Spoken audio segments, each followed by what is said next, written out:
front of me is INFINIX Note 60 Pro, and today I would like to show you how you can open apps in split screen view.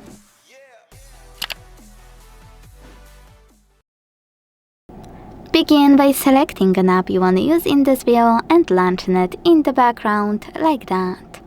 Now, click on the icon of it available at the top and select split screen. Then tap on the second app you wanna use and enjoy using both at once. Now, to scale one of your apps, hold this line in the middle and drag it.